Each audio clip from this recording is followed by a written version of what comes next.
గాయకులు ఈ ప్రపంచానికి ఎన్నో తెలియజేశారు. 32 మంది ప్రాణ త్యాగాలతో లక్షలాది మంది ఉద్యమకారుల ఉద్యమాల ఫలితంగా ఉమ్మడి మద్రాసు రాష్ట్రం నుంచి విడిపోయిన తర్వాత అతి పెద్ద ప్రాజెక్టుగా ఏర్పడినటువంటి స్టీల్ ప్లాంట్ ప్రైవేటీకరణ అవుతుంటే, అలాగే 50 సంవత్సరాల వెల్కమ్ తల్లి వెన్నెలమ్మ, మా గద్దరన్న ముద్దుల తనయ, తెలంగాణ ఆశాజ్యోతి రమ్మ, వెల్కమ్ తల్లి.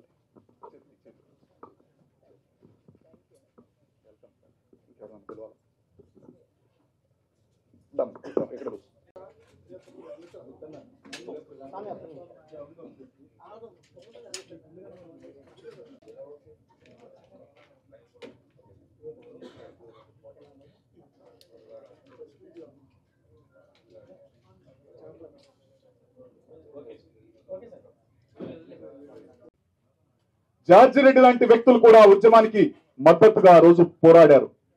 అంతేకాదు, అక్కడ 31 మంది విశాఖ స్టీల్ ప్లాంట్ కోసం చనిపోతే కాల్పుల్లో తెలంగాణకి చెందినటువంటి జగిత్యాలకు చెందినటువంటి తహసీల్దార్ ఆఫీసులో పనిచేసే గవర్నమెంట్ ఉద్యోగి అయినటువంటి సాయిరెడ్డి కూడా ఆ రోజు ఆంధ్రప్రదేశ్ స్టీల్ ప్లాంట్ ప్రైవేటీకరణకి మద్దతుగా కాల్పుల్లో చనిపోయాడు. ఈ జనరేషన్ కి తెలియని ఎన్నో విషయాలు గద్దరన్న గారు ఈ సినిమాలో రాశాడు, పాడాడు, ఆడాడు. ఆయన చివరి రక్తపు బొట్టు వరకు కూడా ఎలా కష్టపడ్డాడో ఈ సినిమాలో కనపడుతుంది. ప్రజల కోసం ఆయన ఒక ప్రాంతానికి చెందిన వ్యక్తి కాదు, ప్రపంచానికి చెందిన వ్యక్తి. గుడి కట్టి ఆయన విగ్రహాన్ని పెట్టబోతున్నారంటే స్టీల్ ప్లాంట్ కోసం ఆయన ఎలాంటి పోరాటం చేశాడో ఈ రాష్ట్ర ప్రజలు, ఆ రాష్ట్ర ప్రజలు కూడా తెలుసుకునే రోజు ఇంకో 48 గంటల్లో ఉంది. ప్రియమైన సోదరులారా, విశాఖ ఉక్కు ఆంధ్రుల హక్కు నినాదంతో 32 మంది ప్రాణ త్యాగాలు చేసినటువంటి ఆ స్టీల్ ప్లాంట్ ను తుక్కు రేటుకి అమ్ముతుంటే, సమ్మెని జన్మ హక్కు రన్నో దాన్ని ఆపేటి మునగాడు ఎవడన్నా, సమ్మెని జన్మ హక్కు రన్నో దాన్ని ఆపేటి మునగాడు ఎవడన్నా, అన్నన్న మాయన్న కంపెనీ కూలన్నా, అన్నన్న మాయన్న కంపెనీ కూలన్నా, ఎన్నాళ్ళు ఈ బతుకు ఎదురు తిరగావన్నా, సమ్మెని జన్మ హక్కు రన్నో ఉక్కు ఫ్యాక్టరీ తల్లి, ఓహో ఉక్కు ఫ్యాక్టరీ తల్లి దుఃఖంలో ఉన్నది, విశాఖ సంద్రము శోకమై పొంగినాది అనే ఒక అద్భుతమైన చరిత్రలో నిలిచిపోయేటటువంటి ఒక పాటని, ఒక గ్రంథాన్ని, ఒక కళాఖండాన్ని ఈ చిత్రం ద్వారా అందించిన మహానుభావుడు గద్దరన్న ఈ చిత్రంలో కనపడబోతున్నాడు. ఇది ఆఖరి చిత్రం, ఆ మహానుభావుడికి అంకితం ఇచ్చాం. అలానే 32 మంది ప్రాణత్యాగాలు చేసిన వారికి కూడా ఈ చిత్రాన్ని అంకితం చేయటం జరిగింది. ఆయన కొనసాగింపుగా ఆయన కొన్ని షాట్లలో చేయలేకపోయినటువంటి సన్నివేశాన్ని, ఒక పాటలో మేము కోరుకున్న సన్నివేశాన్ని ఆయన ముద్దుల తనయ, ఆయన నిజమైన వారసురాలు, భయం అంటే తెలియని నా చెల్లెమ్మ వెన్నెలమ్మ, గద్దరన్న సమాధి తడి ఆరకముందే, ఆ పూలమాలలు వాడకముందే, అమ్మా ఇట్లా బ్యాలెన్స్ ఉందమ్మా, సినిమా సెన్సార్కి వెళ్తుంది, మీరు చేస్తే బాగుంటదేమో అని అడగలేక నేను అడిగితే, అన్నా నాన్నకి నిజమైన నివాళి అంటే ఇదన్నా, ప్రజల కోసం నేను పోరాడితే ఆయన ఆత్మ శాంతిస్తుందన్నా అని సినిమాలో అతిథి పాత్రలో ఒక సాంగ్ లో వెన్నెలమ్మ యాక్ట్ చేసింది. ఆమెకి లాల్ సలాం అమ్మ. ఆంధ్రప్రదేశ్ లో కూడా గద్దరన్న అభిమానులు వేలాది మంది కాదు లక్షలాది మంది ఉన్నారు. త్వరలో లక్ష్మీనారాయణ సార్ గారు ప్రకటించబోయే కార్యక్రమాల ద్వారా కోట్లాది మంది మారుతారు, ఆయనని గుండెల్లో గుడి కట్టుకొని పూజిస్తారు. ఆయన పోరాటం వలన, లక్ష్మీనారాయణ గారి లాంటి సార్ పోరాటం వలన ఇప్పటికీ ప్రైవేటీకరణ చేయలేక కొంతమంది భయపడి ఆగిపోతున్నారు. ఆ పోరాటాన్ని చూడాలంటే ఈ వెండి తెర మీద చూసిన తర్వాత స్టీల్ ప్లాంట్ ప్రైవేటీకరణ ఎప్పటికీ జరగనివ్వమని సినిమాలో కళాకారులు చెప్తారు. ఆ కళాకారులు పోషించిన నిజ రూపంలోని ఆ క్యారెక్టర్ అయినటువంటి జేడి లక్ష్మీనారాయణ గారు ఆయన నిర్ణయం తీసుకుంటారు. ఆయన గురించే గద్దరన్న ఆలోచించాడు, ఆ క్యారెక్టరైజ్ చేశాడు.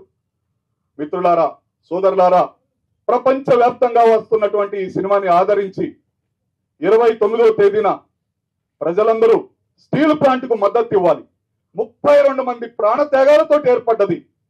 ఈ ప్రపంచంలో ఎక్కడైనా ఏదన్నా ఫ్యాక్టరీ కట్టినా, కార్ఖానా కట్టినా మా ప్రాంతంలో వద్దు, మా గుళ్ళు పోతాయి, మా బళ్ళు పోతాయి, మా మసీదులు పోతాయి, మా మందిరాలు పోతాయని పోరాటం చేయటం జరిగింది. ఇక్కడ కట్టొద్దని జరిగేది. ఆంధ్రప్రదేశ్లోని విశాఖపట్నంలో మాత్రం మా ప్రాంతంలోనే స్టీల్ ప్లాంట్ కట్టాలని కాల్పులు జరిపించుకొని 32 మంది మరణించిన సంఘటన ఈ ప్రపంచంలో ఎక్కడన్నా ఉందని అది ఒక విశాఖపట్నం స్టీల్ ప్లాంట్కి చెందింది. ఏ గుడికి వెళ్ళినా నాకు 100 ఏళ్ల ఆయుసు దేవుడా అని కోరుకుంటారు. ఒక వారణాసి కాశీకి వెళ్ళినప్పుడు ఆ పరమేశ్వరుని మాత్రం ఇక్కడ చచ్చిపోతే బాగుంటుందని ప్రార్థిస్తారు, పుణ్యం వస్తుందని. అలానే ఎక్కడైనా స్టీల్ ప్లాంట్ కట్టినా, ఏ ప్లాంట్ కట్టినా వద్దంటారు. ఒక విశాఖ వార్తలు మాత్రమే ఇక్కడ కట్టాలని ప్రాణాలు ఇచ్చారు. అలాంటి ప్రాణాలు ఇచ్చిన స్టీల్ ప్లాంట్ని, గద్దరన్నకి ఇష్టమైన స్టీల్ ప్లాంట్ని ప్రైవేటీకరణ కాకుండా మీరందరూ కోరాలని, ఈ సినిమాని ఆశీర్వదిస్తే ఉద్యమంలో పాల్గొన్నట్టేనని, ఉద్యమానికి మద్దతు తెలియజేసినట్టేనని మీ అందరికీ చేతులెత్తి నమస్కరిస్తూ, మా నిన్ననే ప్రమాణ స్వీకారం చేసింది చెల్లెమ్మ. తెలంగాణలోనే అతి పెద్ద పోస్ట్ అది. వేలాది మంది కళాకారులని తయారు చేసి వారికి దశ దిశ నిర్దేశించేటువంటి తెలంగాణ సాంస్కృతిక రథసారథిగా నిన్ననే ప్రమాణం స్వీకారం చేసి, ఎన్నో ఒత్తిళ్లు ఉన్నా కూడా నాన్నగారి సినిమా కోసం ఆమె రావటం ఈ సినిమాకి, తెలుగు ప్రజలకి, ముఖ్యంగా ఆంధ్రప్రదేశ్ ప్రజలకి ఆమె ఇచ్చిన గౌరవంగా భావిస్తూ వెన్నెలమ్మ గారు మాట్లాడవలసిందిగా కోరుతున్నాను. ఈరోజు ఉక్కు సత్యాగ్రహం మూవీ రిలీజ్ డేట్ గురించి నేను ఇక్కడికి వచ్చాను. ఉక్కు సత్యాగ్రహం మూవీ కోసం గద్దరన్న గారు చాలా ప్రాణం పోసి ప్రతి ఒక్క సీన్ కానీ, ప్రతి ఒక్క మాట కానీ సత్యారెడ్డి అన్నతో కూర్చొని, మేము ప్రాక్టికల్గా చూసాం, కూర్చొని అది ప్రాణం పోసి తీసిన మూవీ. అది గద్దరన్న గారు హైదరాబాద్ నుంచి విశాఖకు బయలుదేరి, కోవిడ్ తర్వాత బయలుదేరి అక్కడ స్టే చేసి మళ్ళీ అక్కడ షూటింగ్ చేసుకొని మళ్ళీ తిరిగి వచ్చేవారు.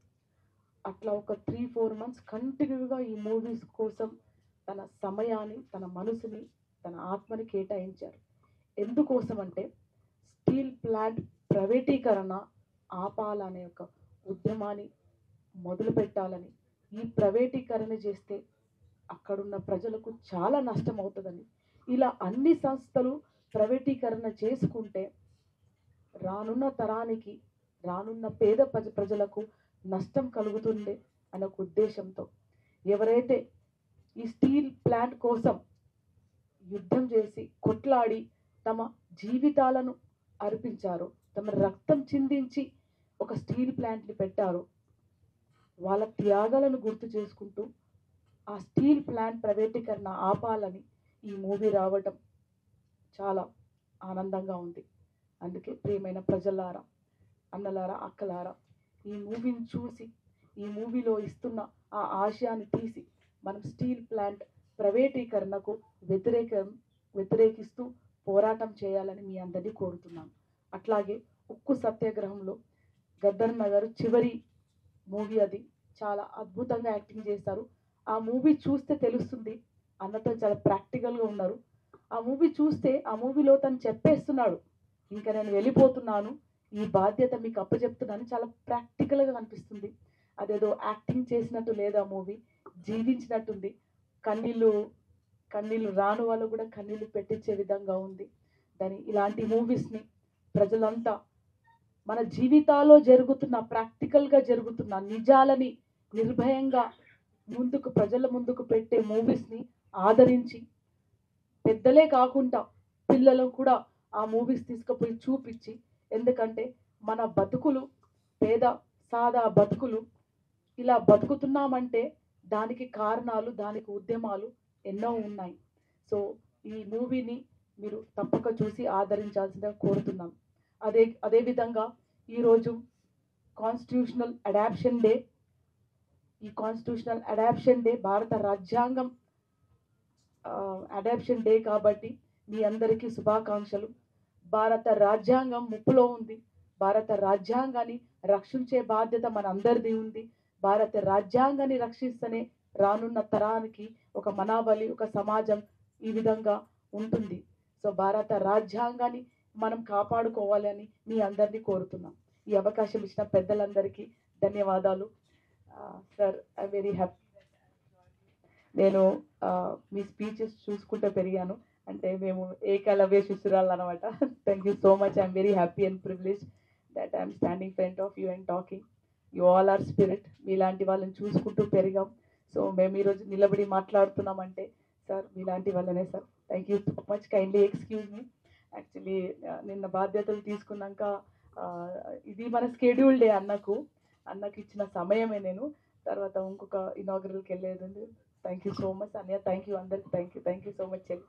అందరికి థ్యాంక్ యూ అన్న. Thank you so much. బిజీలో ఉండి కూడా వచ్చినందుకు హృదయపూర్వకంగా అభినందనలు, ధన్యవాదాలు. మీరు మళ్ళా ఒకసారి విశాఖపట్నాన్ని పర్యటించాలని అందరి సమక్షంలో కోరుతున్నాను. Thank you.